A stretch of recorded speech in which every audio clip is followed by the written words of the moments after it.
What's up, my beautiful people? It is your girl, Janae, the HR queen. So let's talk about that moment in the interview that everyone hates. When you have a question that is asked from the hiring manager and you have no idea how to answer it. You just simply don't know the answer. I want you to know that it's okay. This happens all the time. This even happens to high-level executives. It's just the difference is between the high level executives and the more entry-level folks is the fact that they are able to come back with an answer that makes them seem like they know what they're talking about. And I'm gonna get into that in a second. But first off, a couple of things that you don't want to do. Don't start looking down, you still wanna keep the eye contact.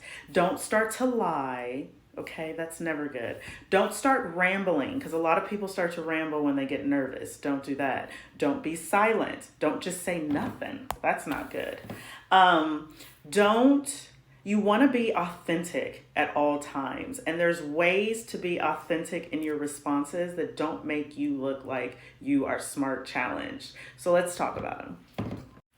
Body language. Make sure that your nonverbal cues are not just throwing off the complete interview. Make sure that you're still sitting up tall. You're still keeping eye contact. One of the main things that a hiring manager wants to see during the interview is your thought process. So if you don't know the answer to the question, sometimes it's good. And let me explain. Sometimes it might be good because the hiring manager gets to see how you work your way through a problem, right? Let's talk about it a little bit more.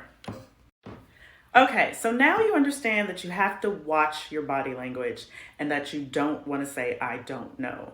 So instead of saying, I don't know, what the heck do?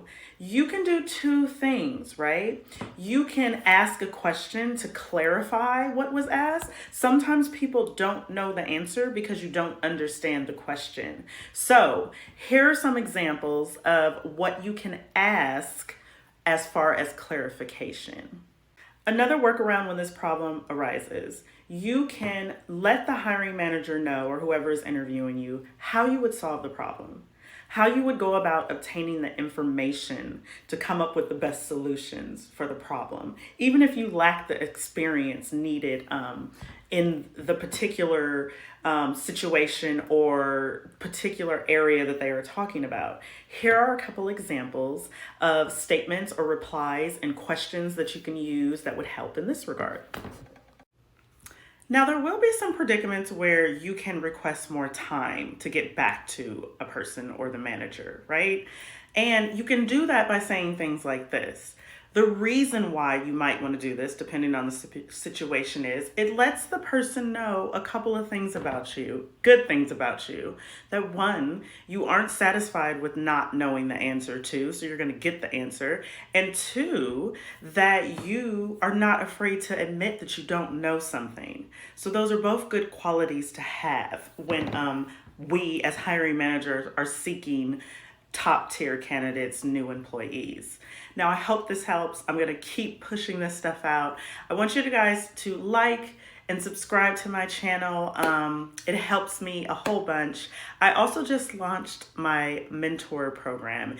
It is on the Discord app and it is a community. I am building a community for like-minded individuals to really be able to have a space, a safe space to discuss certain things that are going on in the workplace that you might not feel comfortable doing so in the workplace. It's a space for you to get answers to questions that you've always wanted to ask but don't feel safe doing so in your workplace.